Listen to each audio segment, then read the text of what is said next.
Сегодня Чувашия вспоминает митрополита Варнаву. Ровно 2 года назад он завершил свой земной путь. Ко Дню памяти в Чебоксарской епархии приурочили важные события. Состоялось открытие комнаты музея владыки. Митрополита Варнаву знала и уважала вся Чувашия. Почетный гражданин города и республики, он оставил после себя около 250 восстановленных и построенных заново храмов. Еще при жизни его считали святым. Жил старец в этом доме на улице Сеспеля. Здесь располагалась его келья.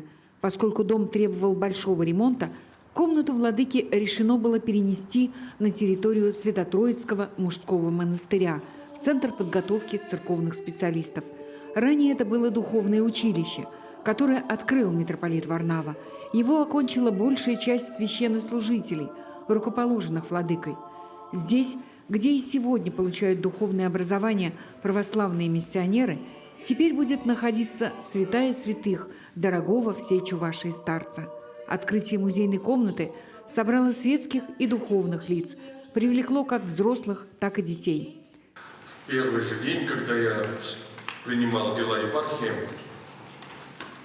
и я зашел в дом владыки Варнавы, и когда зашел в его келью, почувствовал его дух, такой же, как будто бы он жив.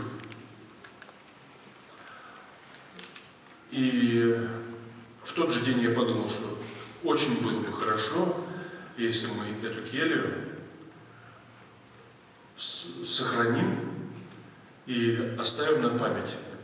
Владыка Варнава живет, действительно правильно сказал владыка Савватий, он не умер, он живет в наших сердцах. Мы с благодарностью каждый помним о нем, и у каждого из нас связана своя история с его советами, с его благословением. В этой комнате расположены, вот, действительно так, как они были расположены при его жизни, иконы, аналой, на аналой Евангелия, четкие, с которыми он молился.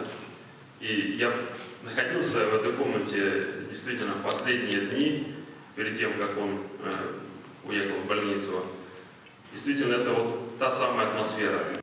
Преемник владыки Варнавы, митрополит Савватий, разрезает традиционную ленточку. Вот она, комната, в которой жил, проводил часы уединения и молился владыка. Все здесь расставлено и разложено, как было при хозяине. После кончины митрополита Варнавы в его келье сохранили все в таком состоянии, в котором оставил он сам. Прежде чем разбирать комнату, ее тщательным образом отсняли на фото и видео. На новом месте собрали точную копию. Все здесь напоминает об аскетическом образе жизни и молитвенном подвиге нашего старца. Монашеское правило, заключенное в этих книгах, его ежедневное чтение. Он никогда не оставлял своих молитв. Обязательно будет радость у всех. Только молиться надо и верить, что Господь с нами, и поэтому Он нам помогает нам. Комната-музей будет доступна для посещения по графику работы. Можно будет посетить ее и вне графика, по согласованию. Информация об этом в ближайшее время появится на сайте епархии. Зинаида Паршагина, Вести, Чувашия.